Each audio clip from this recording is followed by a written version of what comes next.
우리는 행복한 사람입니다 하면서 인사하겠습니다. 우리는 행복한 사람입니다. 요즘에 꼭 필요한 인사인 것 같아요. 우리 옆에 분들에게 이렇게 한번 인사했으면 좋겠어요. 건강하세요 하면서 인사하겠습니다.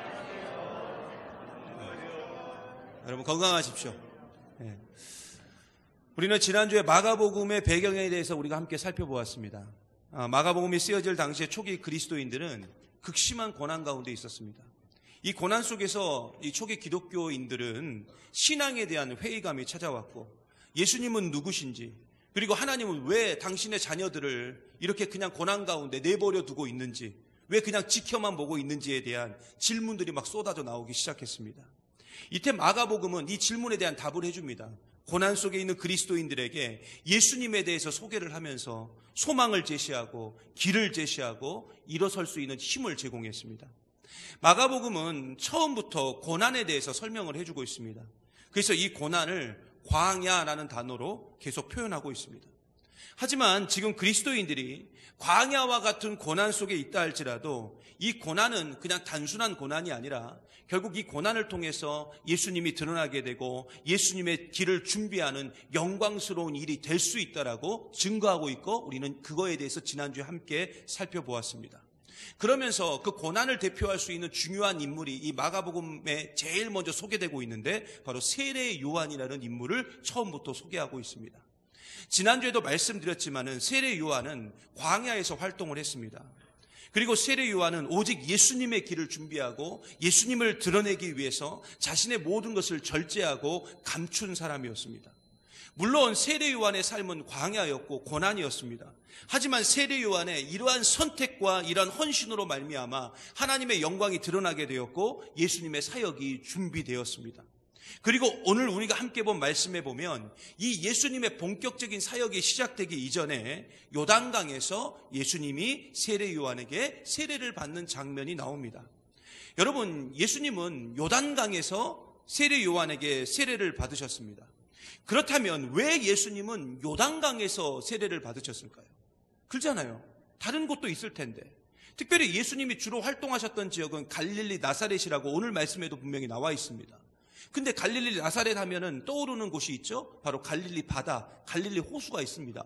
거기서도 세례 받으실 수 있어요. 근데 왜 굳이 예수님은 그곳을 내비두고 굳이 요단강까지 내려오셔서 세례를 받으셨냐 이거죠. 여러분, 우리가 요단강 하면은 가장 먼저 떠오르는 이미지가 뭡니까? 장례식이죠, 장례식. 그죠? 죽음에 대해서 생각을 하게 됩니다. 그래서 예전에 웃자는 얘기로 이런 얘기 있지 않습니까? 막 나를 화나게 하는 사람이 있으면은 너 오늘 요단강 좀 건너보고 싶냐? 뭐 이런 얘기 하잖아요. 근데 여러분, 우리가 성경을 조금만 우리가 깊이 있게만 봐도 요단강 하면 가장 먼저 떠오르는 이미지는 뭐냐면 가나안 입성이에요.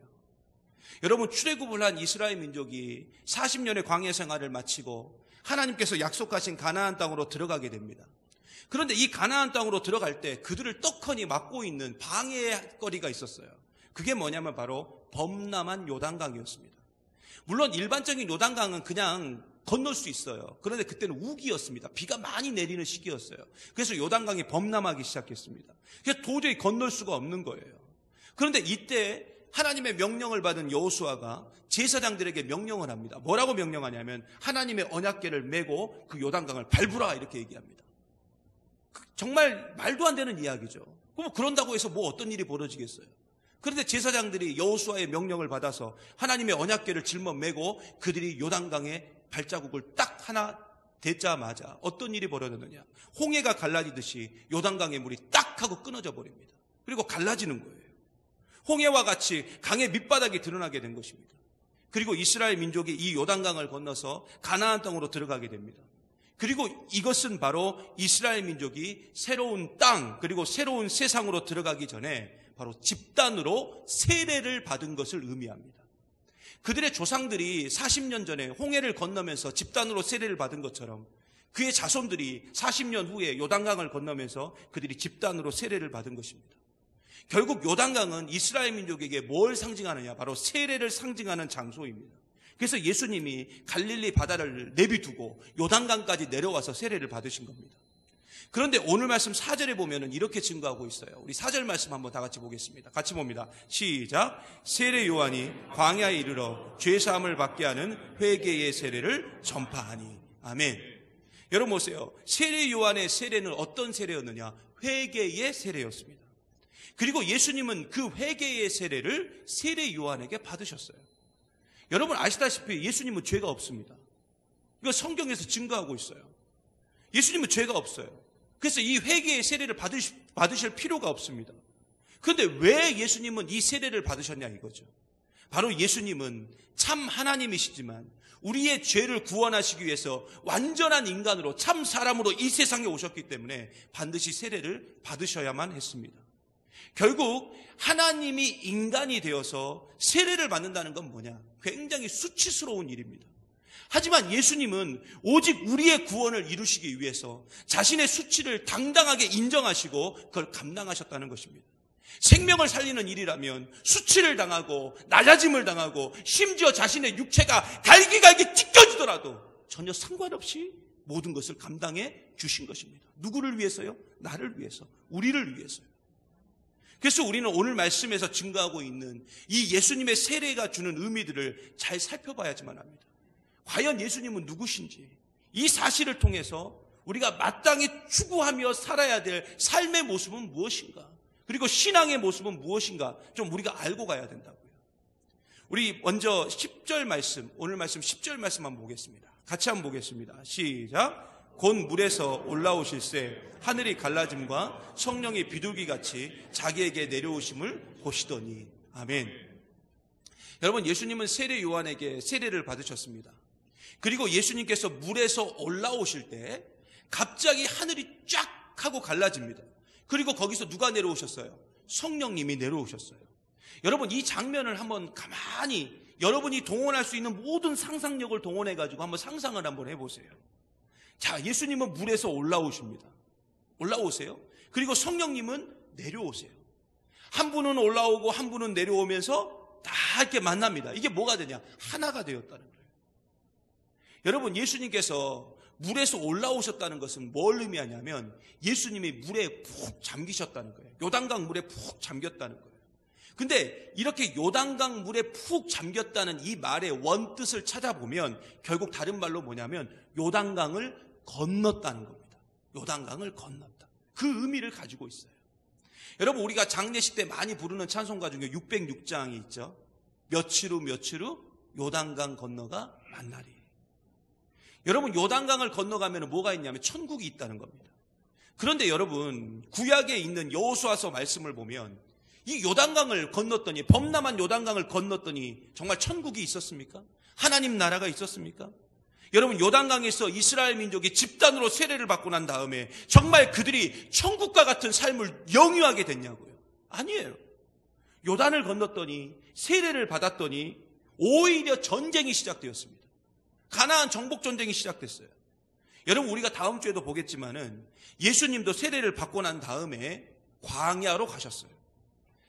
우리가 정확한 표현, 성경의 정확한 표현은 이렇게 말합니다. 성령이 예수를 광야로 몰아냈다. 예수님이 가고 싶어서 간 게 아니에요. 성령이 예수님을 광야로 몰아냈다라고 그렇게 증거하고 있어요. 결국 이게 무슨 말이냐? 예수를 믿는다는 것은 뭐냐? 세례를 받는다는 것은 결국 뭐냐? 새로운 출발을 의미한다는 거예요. 새로운 출발. 근데 이 출발은 우리가 생각하는 그런 꽃길은 아니라는 것입니다.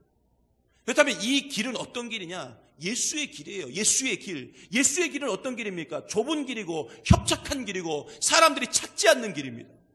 그래서 왜 예수를 믿으면 고난이 있고 왜 예수를 믿으면 더 고통이 있는가? 그건 당연한 것입니다. 어쩔 수 없는 거예요. 지금 마가복음은 고난 중에 있는 성도들에게 바로 그 사실을 말해주고 있습니다. 하지만 중요한 건 뭐냐면 그 길이 좁은 길이고 그 길이 협착한 길이고 그 길이 사람들이 찾지 않는 길이다 할지라도 그 길 끝에는 반드시 생명이 있다는 것입니다. 지금 내 눈앞에 보이기에는 그 길이 멸망인 것처럼 보이고 완전히 박해인 것처럼 보이고 고난인 것처럼 보이고 고통인 것처럼 보여도 그 길을 걸어갈 때 거기에 생명이 있다는 거예요. 그리고 그 생명을 주시기 위해서 예수님은 스스로 좁은 길을 선택하셨고 거룩하신 하나님이 타락한 인간이 되어서 우리를 대신해서 십자가에 달려 죽으셨다는 것입니다. 그래서 우리가 생명을 얻게 된 거 아니겠습니까? 여러분, 오늘 말씀에 보면은 하늘이 갈라졌다 이런 표현이 나오죠. 하늘이 갈라졌다. 이 말을 정확하게 보면은 무슨 말이냐면 하늘이 내려온 거예요. 하늘이 내려온 거라고요. 여러분, 우리가 금요일 새벽에도 우리가 함께 보았지만 하나님과 나와의 이 만남에서 그 만남의 주체는 내가 아니에요.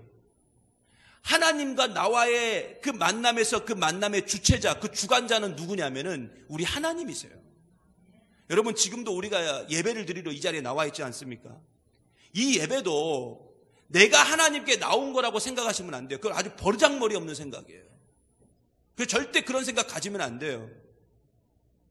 여러분, 내가 하나님을 만나러 여기 나온 게 아니라 하나님이 나를 찾아오셨어. 정말 죄인된 나, 부족한 나를 찾아오셔서 내 이름을 친히 불러주시고 나를 만나주신 사건이 뭐냐? 그게 바로 예배인 줄 믿습니다.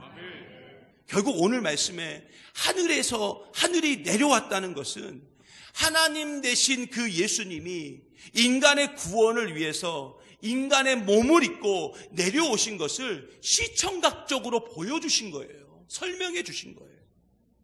여러분, 하나님이 인간의 구원을 위해서 직접 고난의 현장으로 오신 것을 세례라는 도구로 보여주신 겁니다. 그러므로 예수님을 믿는다는 것은 예수님의 길을 가는 것이기 때문에 우리 역시 예수님처럼 생명을 살리는 일이라면 그 고난을 당연하게 여기고 고난의 현장, 고통의 현장으로 들어갈 줄 알아야 돼요. 이것이 바로 예수님의 세례가 우리에게 주는 교훈이라고요. 그렇다면 오늘 말씀에 왜 성령님을 비둘기로 표현했냐 이거죠. 아니, 그 멋진 독수리 있잖아요. 그냥 날개 쫙 펼치면 그 멋진 독수리 이런 걸로 막 성령님을 표현하면 더 멋있었을 건데, 아니, 보잘것없는 그 비둘기, 왜 비둘기로 왜 성령님을 표현했을까? 여러분, 우리가 비둘기 하면 가장 먼저 생각나는 성경적 사건이 있죠. 바로 창세기에 나오는 노아 방주 사건입니다. 하나님께서 이 세상을 홍수로 심판하시면서 특별히 은혜를 부어주셔서 노아와 그의 가족들은 구원해 주십니다. 방주를 통해서 그들이 구원을 받아요. 그들이 방주 속에서 비가 그치기를 기다렸는데 어느 순간 비가 그치는 거예요. 아, 비가 그쳤다. 그리고 노아가 마른 땅이 있는가 없는가 확인하기 위해서 그때 최종적으로 보낸 동물이 뭐였냐면 바로 비둘기였습니다. 그 비둘기가 뭘 하나 물고 오는 거예요. 그게 뭔가 봤더니 감람나무 새 잎사귀를 물고 옵니다. 이 말은 결국 뭡니까? 결국 물이 줄어들어서 땅에 결국 나무가 생겨나기 시작했다는 겁니다.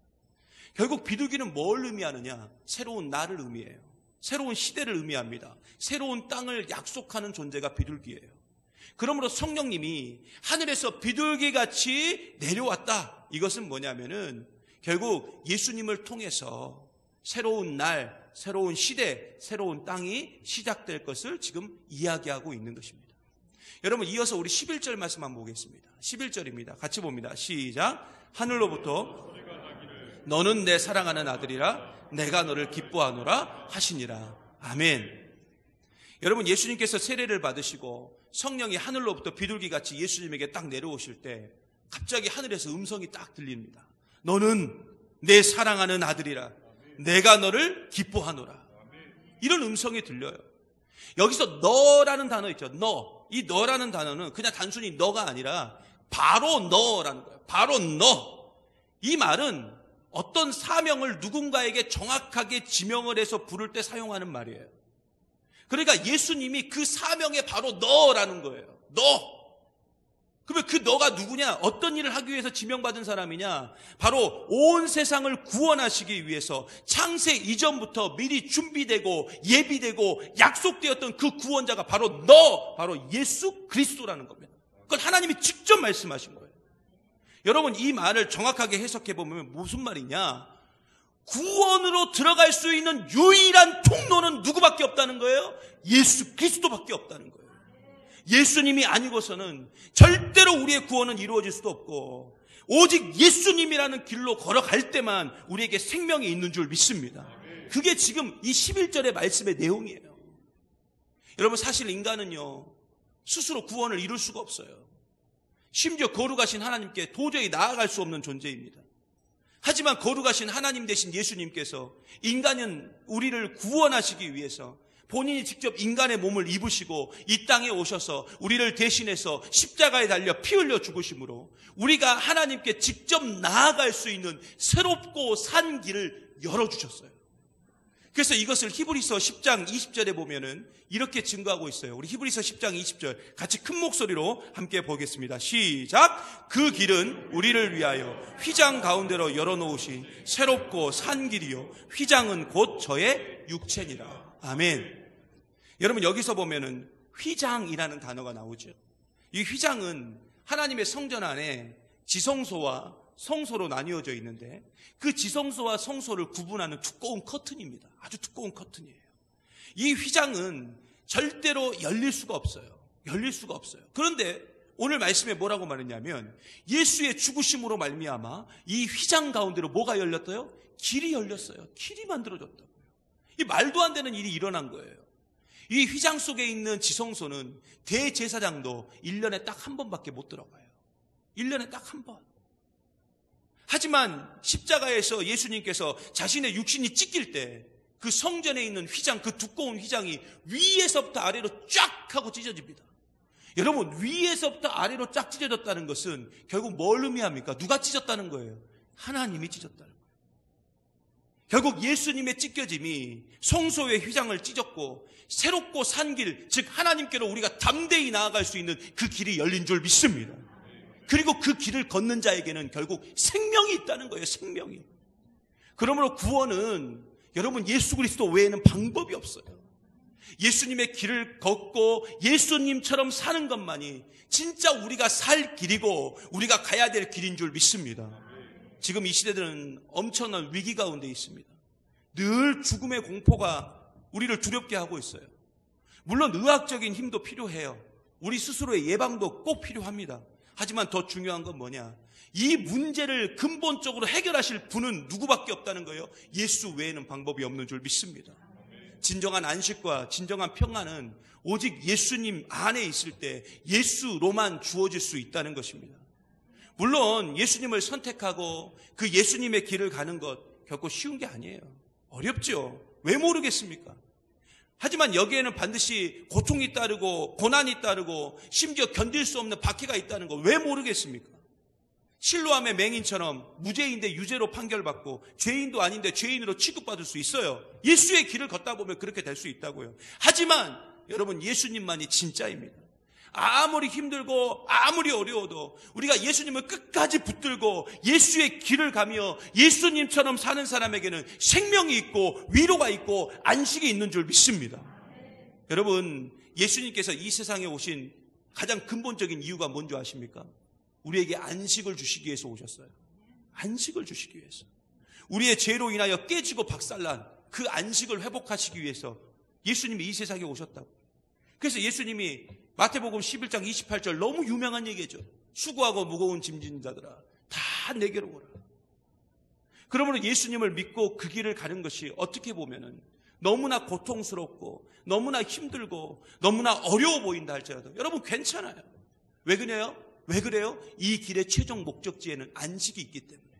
지금은 고생스럽고 지금은 고통스럽고 지금은 너무 힘겨워도 이 길 끝에는 생명이 있고 이 길 끝에는 안식이 있다는 거예요.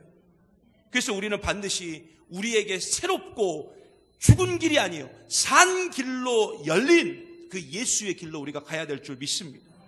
이제 우리 인생 가운데 직접 찾아오셔서 우리에게 길을 열어주신 그 예수님께로 우리가 들어가야 돼요. 그 길로 들어가서 그 길의 참 맛을 본 사람은 어떤 환난이나 어떤 박해나 어떤 방해가 있다 할지라도 절대로 흔들리지 않는 줄 믿습니다. 저는 우리 모든 성도들이 바로 이 새롭고 산 길로 좀 들어갔으면 좋겠어요. 예수님은 이 길을 이루시기 위해서 창조주가 피조물이 되었어요. 이거 말도 안 되는 일이잖아요. 어떻게 창조주가 피조물이 되냐고요. 그리고 그 창조주가 어떻게 피조물의 구원을 이루기 위해서 십자가에서 대신 죽냐고요. 근데 그걸 하셨다고요. 누구 때문에요? 우리 때문에, 나 때문에. 말씀 마칠까 합니다. 사람들은 누구나요? 하나님 나라를 추구합니다. 다 하나님 나라 원해요. 그리고 하나님 나라가 자신의 삶에 이루어지기를 간절히 원합니다. 근데 이 하나님의 나라는 내 앞에 놓여진 요단을 건널 때 만날 수 있는 거예요. 요단을 건넌다는 건 단순한 문제가 아닙니다. 바로 이것은 예수의 길을 가고 예수님처럼 산다는 것을 의미합니다. 여러분, 예수님의 길은 좁고 협착한 길입니다. 하지만 중요한 건 뭐냐? 이 길만이 우리에게 새롭고 산 길이라는 것입니다. 생명의 길이고요, 안식의 길이고요, 평안의 길인 줄 믿습니다. 결국 하나님 나라는 그냥 만들어지는 게 아니에요. 전 우리 교회가, 그리고 여러분의 삶이, 그리고 코로나로 인하여 정말로 벌벌 떨고 있는 온 열방이 하나님의 나라가 되었으면 좋겠습니다. 그런데 이 모든 문제를 해결하실 분은 누구밖에 없어요? 예수 그리스도 한 분밖에 없는 줄 믿습니다. 그리고 그분은 직접 우리에게 찾아오셔서 새롭고 산 길, 생명의 길을 열어주셨다고요. 안식의 길을 열어주셨다고요. 그렇다면 그 길이 지금 현재는 좀 좁아 보이고, 지금 현재는 협착해 보이고, 지금 현재는 고난처럼 보이고, 아픔처럼 보이고, 눈물처럼 보인다 할지라도 우리는 그 길을 가야 될 줄 믿습니다. 바로 그때 우리는 이전에 경험하지 못했던 찬 생명, 안식, 그리고 평안을 경험하게 될 거예요. 진짜 하나님 나라를 경험할 수 있다고요. 그리고 우리 교회가 바로 그런 하나님 나라가 될 수 있는 줄 믿습니다. 오늘도 이 사실을 굳게 믿으시고요. 비록 지금은 꽃길은 아니지만 그 생명의 길인 예수의 길로 함께 걸어가서 하나님의 은혜를 날마다 경험하며 나아가는 저와 여러분 되시기를 간절히 소망합니다. 이 시간 함께 기도합니다.